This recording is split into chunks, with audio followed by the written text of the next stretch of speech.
बाद भोपाल से एक अहम खबर की 27% ओबीसी आरक्षण की मांग। वहीं पीसीसी चीफ जीतू पटवारी से मिले अभ्यर्थी। जीतू पटवारी ने मुख्यमंत्री से अपील की है, जल्द ही आरक्षण लागू करने की मांग होगी। कांग्रेस ने बीजेपी सरकार पर जमकर निशाना साधा।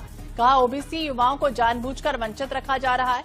बार बार बहाने बनाकर सुनवाई की जो तारीखें हैं वो बढ़ाई जा रही हैं।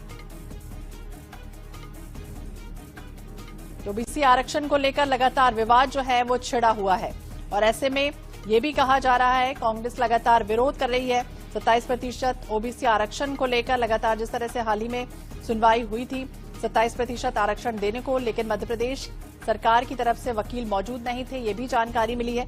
ओबीसी वर्ग के अधिवक्ताओं के अनुरोध पर अब इस पूरे मामले की सुनवाई आगे आने वाले समय में यानी कि 4 फरवरी को होनी है।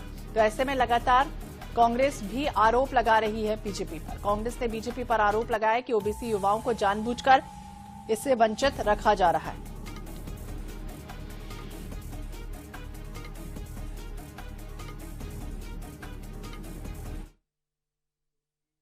जीरा का समय आया तब आपके 5 वकील आपने अपॉइंट किए थे इस बात को लेकर कि ओबीसी के पूरे केस को वो हैंडल करेंगे। उनमें से एक भी नहीं पहुंचा। करीब 10,000 से 15,000 बच्चों का जॉब अभी 87-13 के बीच की रुकी हुई है और इससे प्रभावित होने वाले बच्चे लाखों की तादाद में।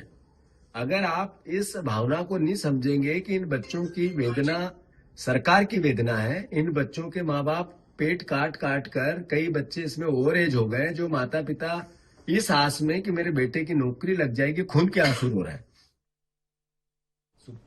तो ओबीसी युवाओं को जानबूझकर वंचित रखा जा रहा है, ये कहा है जीतू पटवारी ने कि बार बार बहाने बनाकर सुनवाई की जो तारीखें हैं वो बढ़ा दी जाती हैं और यही वजह है कि अब इस तरह से 27% ओबीसी आरक्षण देने से मामलों की जो सुप्रीम कोर्ट में सुनवाई हुई थी अब वो आने वाले समय में एक बार फिर से होनी है।